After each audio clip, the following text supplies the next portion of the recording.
Good morning, class. Welcome back. This is your lecture number 8 of surface chemistry. ठीक है, surface chemistry का ये 8वां जो लेक्चर है उसमें हम पढ़ने वाले हैं homogeneous and the heterogeneous catalyst. Already we have discuss about the catalyst, right, और how the catalyst work, catalyst कैसे काम करता है, राइट. तो जनरली कैटलिस्ट एक रिएक्शन को क्या देता है, एक सरफेस प्रोवाइड करता है, राइट, और रेट ऑफ रिएक्शन को इंक्रीज या डिक्रीज कर देता है. और हमने कल ग्राफ के द्वारा भी समझा था. आज हम थोड़ा सा उसका रिकैप कर लेंगे. ठीक है, राइट. तो एक्चुअली जो कैटलिस्ट होता है वो रिएक्शन में टेक पार्ट तो करता है, ठीक है, लेकिन उसका कंपोजिशन जो है वो फाइनली क्या हो जाता है, सेपरेट आउट हो जाता है, राइट. तो कल हमने देखा था किस तरह से जो कैटलिस्ट होता है वो रेट ऑफ रिएक्शन को फास्ट कर देता है. ठीक है ना. तो इस ग्राफ के द्वारा समझते हैं. यहाँ पर आपके पास रिएक्टेंट हैं, राइट. रिएक्टेंट बदल रहा है प्रोडक्ट में, राइट. तो रिएक्टेंट की अपनी एक एनर्जी है, रूम टेम्परेचर पर जो एनर्जी है वो तो होती है, राइट. अब इसको जो है एक इतने एनर्जी चाहिए यहाँ से लेके यहाँ तक, ताकि इसके बॉन्ड क्या हो जाएंगे, ब्रेक हो जाएंगे. ठीक है, इसको अपने बॉन्ड प्रोडक्ट बनने के लिए पहले इसको बॉन्ड क्या करने पड़ेंगे, तोड़ने पड़ेंगे. तो उसके लिए जो हम एनर्जी प्रोवाइड करते हैं, ठीक है, उसी को हम क्या कहते हैं, एक्टिवेटेड एनर्जी कहते हैं. ठीक है, राइट. एक्टिवेशन एनर्जी कहते हैं, EA कहते हैं जिसको शॉर्ट में हम क्या लिखते हैं, EA, राइट. तो ये जो एनर्जी यहाँ तक हमको देनी पड़ेगी, तभी ये रिएक्टेंट जो है प्रोसीड करेगा आगे. ठीक है, ये ग्राफ खींचा गया है, ये प्रोग्रेस है रिएक्शन का, आगे बढ़ रहा है. यहाँ एनर्जी दे रहे हैं हम, ठीक है, एक मिनिमम एनर्जी आपको यहाँ देनी ही पड़ेगी. ठीक है, ठीक है. इस एनर्जी को जहाँ पर ट्रांजिशन स्टेट बनता है, यानी कि यहाँ से बॉन्ड का फॉर्मेशन शुरू हो जाता है, वो वाली कंडीशन को कहते हैं थ्रेशोल्ड एनर्जी. ठीक है, मतलब हमको एनर्जी कहाँ तक देनी पड़ेगी, थ्रेशोल्ड एनर्जी तक देनी पड़ती है. ठीक है, जहाँ से बॉन्ड फॉर्मेशन शुरू हो जाता है, तो फिर प्रोडक्ट की जो एनर्जी है वो क्या हो जाती है, स्लो हो जाती है. ठीक है, यहाँ पर रिएक्टेंट की एनर्जी क्या है, ज़्यादा है. ठीक है, बिफोर द रिएक्शन. अब ये वाला जो ग्राफ है यहाँ पर जो आपको ब्लैक दिखाई दे रहा है, ये क्या है, अनकैटलाइज्ड रिएक्शन है, नॉर्मल तरीके से चल रही है रिएक्शन. ठीक है, यहाँ पर हम एनर्जी प्रोवाइड कर रहे हैं, राइट. तो आपके पास क्या होगा, धीरे धीरे प्रोडक्ट में चेंज हो जाएगा जैसे ही हम कैटलिस्ट डालते हैं, पार्टिकुलर कैटलिस्ट. ठीक है, हर एक रिएक्शन के लिए अलग अलग कैटलिस्ट होते हैं. वो हम अभी जब हम प्रॉपर्टीज ऑफ कैटलिस्ट पढ़ेंगे तो उस समय हम डिस्कस करेंगे, राइट. तो यहाँ पर क्या है, आपके पास कैटलिस्ट डालने से इसने क्या कर दिया कि जो एक्टिवेशन एनर्जी, ठीक है, उसका जो लेवल है उसको गिरा दिया यहाँ से, right. As you know, a catalyst taking part in a reaction is in a position to lower the height of the energy barrier for the reaction, right. In fact, the reaction is supposed to follow an alternate path, right, in the presence of catalyst.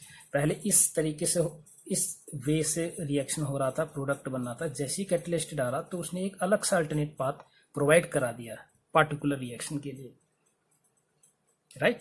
Are you getting, right. तो as a result the amount of activation energy, right, for a catalysed reaction decreases and the height of the energy barrier get lowered. This results in the increase in the rate reaction, yeah, you can say reaction velocity, right. In a reversible reaction, a catalyst lower the height of the barrier for both forward and backward reaction, right, to the same extent.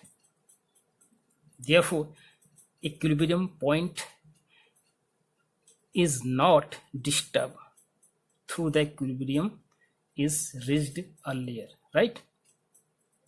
तो होता क्या है, तो catalyst यहाँ पर क्या कर देता है, एक अल्टरनेट पाथ प्रोवाइड कर देता है उस रिएक्शन को। और अब पहले कितनी थी, यहाँ आप देख सकते हैं, यहाँ से लेके यहाँ तक एनर्जी हमको देनी पड़ रही थी। अब क्या है, कैटलिस्ट इतने में ही प्रोडक्ट बनाना शुरू कर दे रहा है। इस वे से, इस अल्टरनेट पाथ से प्रोडक्ट बनना शुरू कर दे रहा है, जिससे रेट ऑफ रिएक्शन क्या हो जा रहा है, बहुत स्पीड हो जा रही है, स्पीड अप हो जा रहा है। ठीक है, तो ये तो था आपके पास कैटलिस्ट कैसे चेंज करता है, उसका क्या रोल है एक्चुअली। तो एक तो सरफेस प्रोवाइड करता है, दूसरा अल्टरनेट पाथ देता है रिएक्शन को, राइट। तो now I am going to discuss about the homogeneous and heterogeneous catalyst, right. तो इसको समझते हैं कि होमोजीनियस, होमो मीन्स होता है सेम, राइट, होमो मतलब होता है same, right students, right. And hetero means होता है डिफरेंट, अलग अलग। ठीक है, तो होमोजीनियस कैटलिस्ट को समझते हैं, राइट। तो कुछ एग्जांपल ले लेते हैं। जैसे सपोज दैट मेरे पास SO2 है प्लस O2 है, राइट, और बन रहा है SO3। ठीक है, SO2 भी गैस होता है, इसको मैं ऐसे दिखा दूं, राइट। SO2 गैस, O2 भी गैस, राइट। एंड यहाँ पर हम एक कैटलिस्ट लेते हैं NO, वो भी क्या है आपके पास, गैस, राइट। ये बात समझ में आती है। अब ये है रिएक्टेंट, ये है आपके पास कैटलिस्ट। ठीक है, अगर रिएक्टेंट और कैटलिस्ट का फेस अगर वो सेम फेस में होते हैं, ठीक है, यहाँ पर रिएक्टेंट आप देख रहे होंगे SO2, O2, NO, तीनों का फेस क्या है, गैस है, राइट। तो ऐसे इक्वेशन को या ऐसे कंडीशन को कहते हैं होमोजीनियस कैटलिस्ट। इस कैटलिस्ट को क्या कहा जाएगा, होमोजीनियस, क्योंकि रिएक्टेंट भी उसी फेस में है जिस फेस में कैटलिस्ट यूज हम लोग कर रहे हैं। ठीक है, तो reactant and catalyst are same phase, right.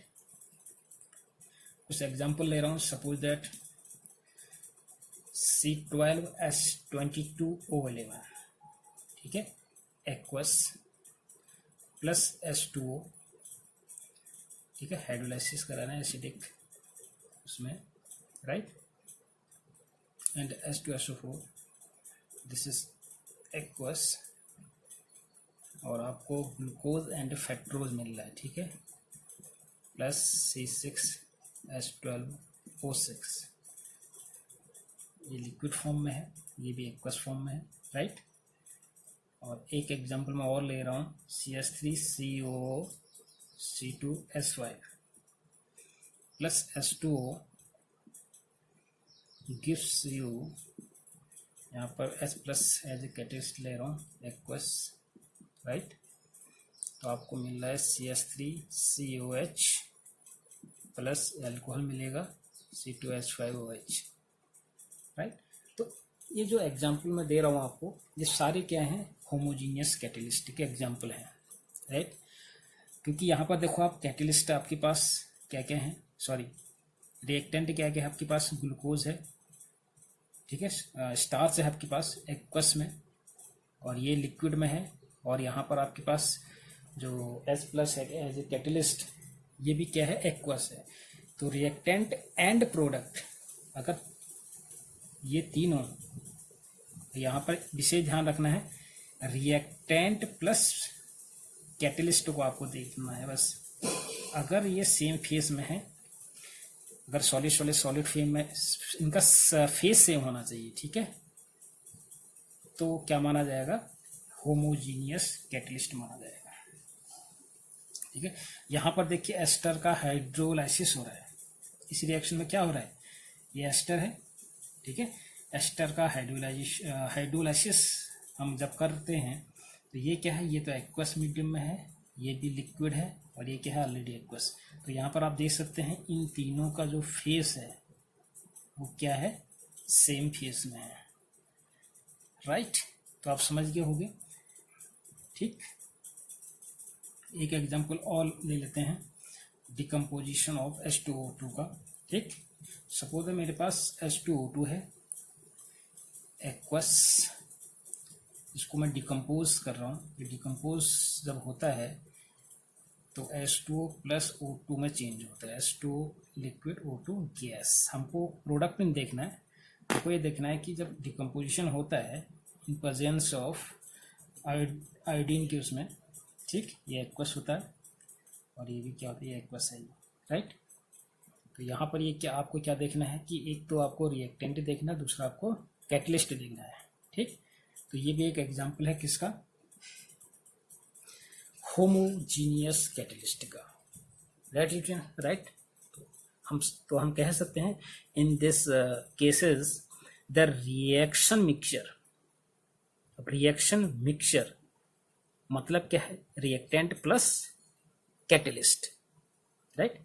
In this cases the reaction mixture and the catalyst form a single phase. अब आप देख रहे होगे यहाँ पर सिंगल फेज हैं, ये तीनों को देखिए आप, आपको ध्यान देना है कि catalyst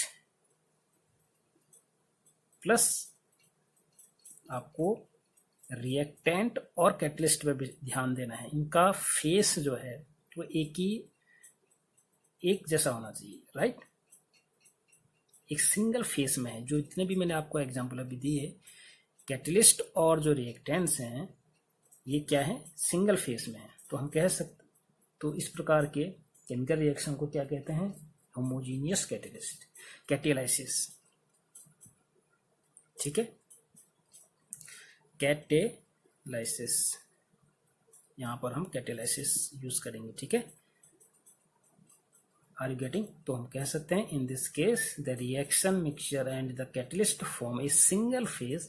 the chemical reactions taking place in gases और liquid solution are mostly homogeneous in nature, ठीक है। यहाँ पर आप देख रहे होगे सारे एग्जाम्पल क्या हैं आपके पास, होमोजीनियस के, right students. Are you getting all the points? तो अब बात करते हैं हेट्रोजीनियस कैटेलाइसिस की, ठीक है। इसमें कैटलिस्ट का जो फेस होगा वो क्या होगा आपका, डिफरेंट। तो आई थिंक आपको होमोजीनियस कैटेलाइसिस समझ में आ गया होगा। बस आपको ध्यान रखना है, अगर रिएक्टेंट का जो फेस है, फेस कहने का मतलब उसका जो स्टेट है, अगर वही फेस और स्टेट यू कैन से अगर कैटलिस्ट का भी होता है, सेम फेस अगर है, तो वो क्या कहलाएगा, होमोजीनियस कैटलिस्ट, ठीक।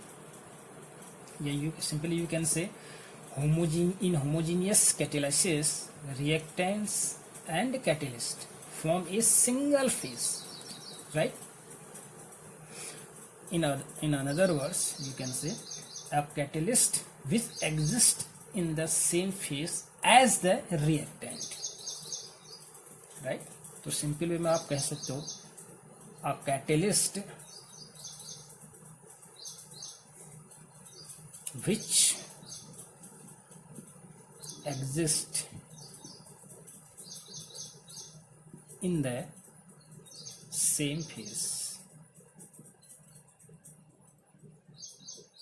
as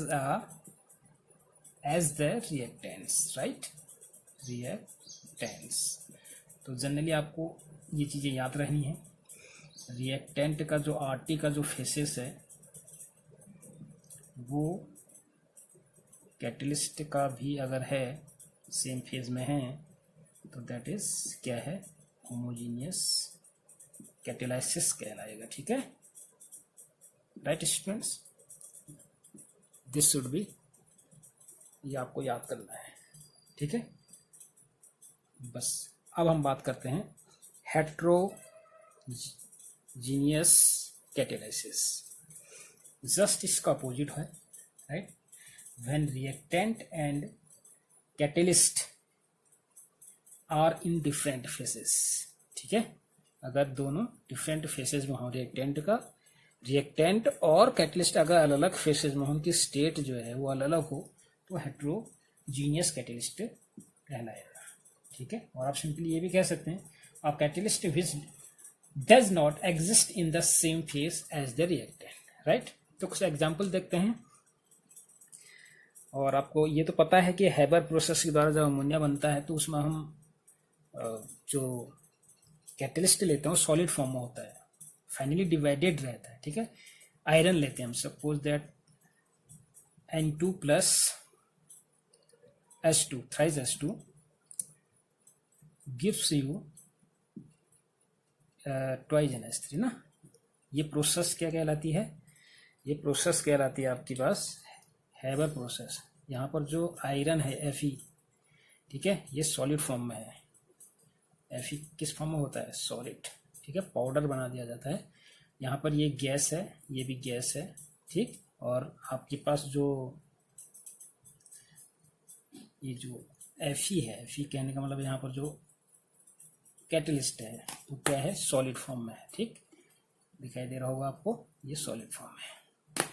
तो यहाँ पर देखो ये गैस फॉर्म हो गया, दोनों के रिएक्टेंट गैस फॉर्म में है, और जो रिएक्टेंट है ये कैसा है? सॉरी, कैटलिस्ट कैसा है? सॉलिड फॉर्म में है, ठीक है। तो यहाँ पर हम कह सकते हैं क्या है? ये हेट्रोजीनियस कैटेलिसिस्ट कैटेलाइसिस है, ठीक है।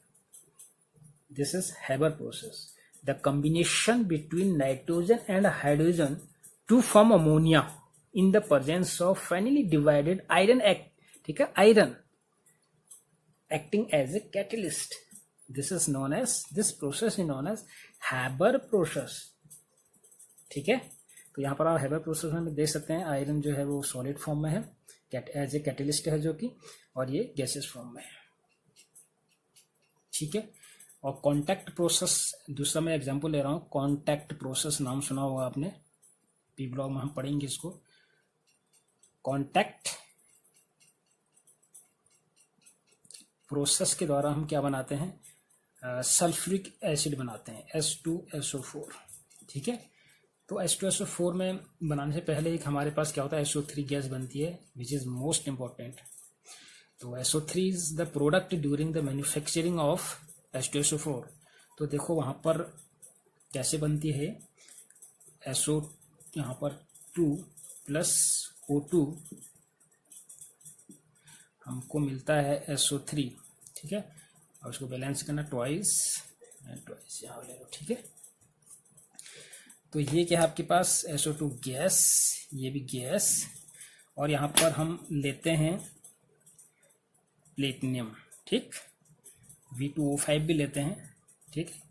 तो यहाँ प्लेटिनम जो होता है वो सॉलिड है, और ये फेस क्या है? रिएक्टेंट के गैस है, ठीक है। रिएक्टेंट के जो फेसेस हैं उनकी जो स्टेट है वो गैसेस स्टेट है, जबकि जो कैटलिस्ट है उसके स्टेट क्या है? क्या है? सॉलिड है, ठीक है। तो किस प्रकार का एग्जाम्पल है? ये भी हेट्रोजीनियस कैटेलाइसिस, राइट। तो एक छोटी क्लास का एग्जाम्पल लेता हूँ, हाइड्रोजनेशन ऑफ वेजिटेबल ऑयल, ठीक है। आपने ये सुना ही होगा, जो ऑयल होता है आपके पास वेजिटेबल ऑयल, उसमें जब हम हाइड्रोजन को ऐड कर देते हैं, एडिशन रिएक्शन कर देते हैं, तो इन प्रेजेंस ऑफ निकल, क्लास 10th में आपने पढ़ा होगा, ठीक है। तो निकल कैसा होता है? सॉलिड, ठीक है। वेजिटेबल ऑयल कैसा है आपके पास? लिक्विड फॉर्म में, H2 गैस फॉर्म में है, ठीक है। और निकल कैसा है? और यहाँ पर हम टेम्परेचर भी देते हैं। निकल कैसा है? निकल एज ए कैटलिस्ट क्या है? सॉलिड फॉर्म में है, ठीक है। तो हमको क्या मिल जाता है? हमको फैट मिल जाता है ना, सॉलिड फैट मिल जाता है, जिसको आप इन जनरली घी भी कहते हो ना, वेजिटेबल घी, राइट। तो यहाँ पर जो टेम्परेचर लिया जाता है, आई थिंक 474 के करीब ना, उस ऐसे लिया जाता है। तो ये भी एग्जाम्पल क्या है आपके पास? हेट्रोजीनियस कैटेलाइसिस हो रहा है, ठीक है। इसमें हो क्या रहा है?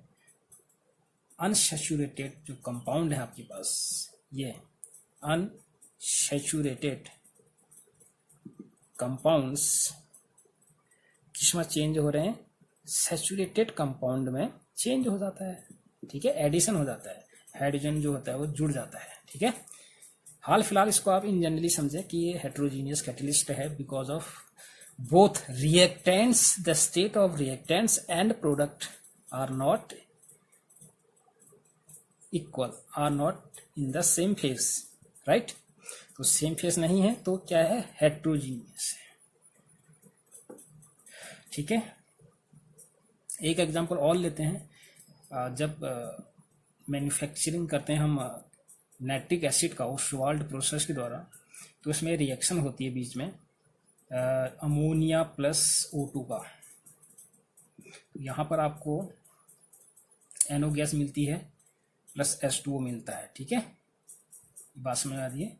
जो ये NO बनता है ना माय डियर स्टूडेंट्स, जो NO बना आपके पास, ये NO यूज होता है HNO3 बनाने के लिए। इसलिए ये रिएक्शन का होना बहुत जरूरी है। पहले ये रिएक्शन होगी जिससे हम क्या ऑब्टेन करेंगे, NO। ठीक है, जो कि किस फॉर्म में होगा, ये गैसेस फॉर्म में है ना, एंड दिस लिक्विड। ठीक है, यहाँ से हमको कोई मतलब नहीं है, पर हमको यहाँ से मतलब है, राइट। ये जो रिएक्टेंट है ये किस फेसेस में है,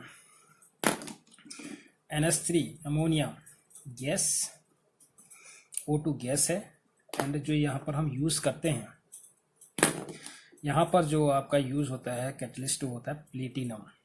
as you know this is the solid state. ठीक है, प्लेटिनम सॉलिड स्टेट में होगा।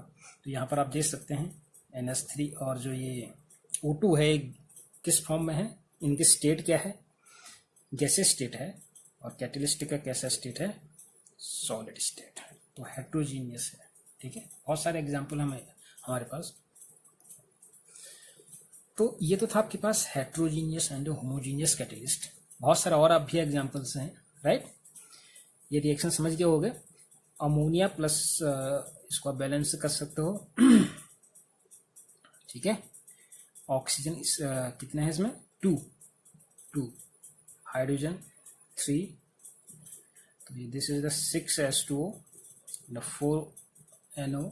ठीक है, और यहाँ पर आ जाएगा 5NO2।